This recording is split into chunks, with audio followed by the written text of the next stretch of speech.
There are 800 lymph nodes. ইউটিউবে প্রকাশ হওয়া এই ভিডিওতে দেখা যাচ্ছে ডিজিটাল বোর্ডের সামনে দাঁড়িয়ে মেডিকেল শিক্ষার্থীদের ক্লাস নিচ্ছেন একজন চিকিৎসক। আপাত দৃষ্টিতে এটি একটি সাধারণ ক্লাসরুমের দৃশ্য মনে হলেও এর পেছনের সত্যটি বেশ চাঞ্চল্যকর। কারণ ভারতের ত্রিপুরার একটি মেডিকেল কলেজে ক্লাস নেওয়া এই শিক্ষক আর কেউ নন, তিনি আওয়ামী লীগের পলাতক এমপি প্রাণগোপাল দত্ত।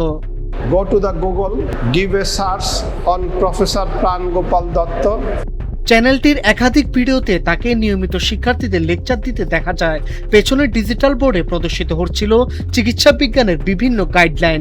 জানা গেছে তিনি মূলত নাক কান গলা বা ইএনটি সম্পর্কিত একটি বিষয়ে ক্লাস নিচ্ছিলেন। তবে ঠিক কতদিন ধরে তিনি এই কলেজে পাঠদান করছেন তা এখনো নিশ্চিত হওয়া যায়নি। গত 5 আগস্ট ছাত্র জনতার গণ অভ্যুত্থানের মুখে শেখ হাসিনা সরকারের পতনের পর থেকে খোঁজ ছিল না কুমিল্লা 7 আসনের এই সাবেক সংসদ সদস্যের।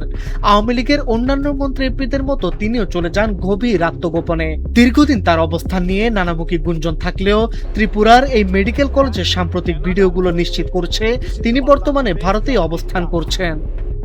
পলাতক এই রাজনৈতিক নেতার আরেকটি বড় পরিচয়, তিনি দেশের একজন প্রথিতযশার নাক কান গলা বিশেষজ্ঞ এবং বঙ্গবন্ধু শেখ মুজিব মেডিকেল বিশ্ববিদ্যালয়ের সাবেক উপাচার্য। চিকিৎসা ক্ষেত্রে অবদানের স্বীকৃতি হিসেবে 2012 সালে তিনি লাভ করেন রাষ্ট্রীয় সর্বোচ্চ সম্মাননা স্বাধীনতা পদক। পরবর্তীতে কার্যক্রম নিষিদ্ধ সংগঠন আওয়ামী লীগের টিকিট নিয়ে তিনি চান্দিনা আসন থেকে সংসদ সদস্য নির্বাচিত হন।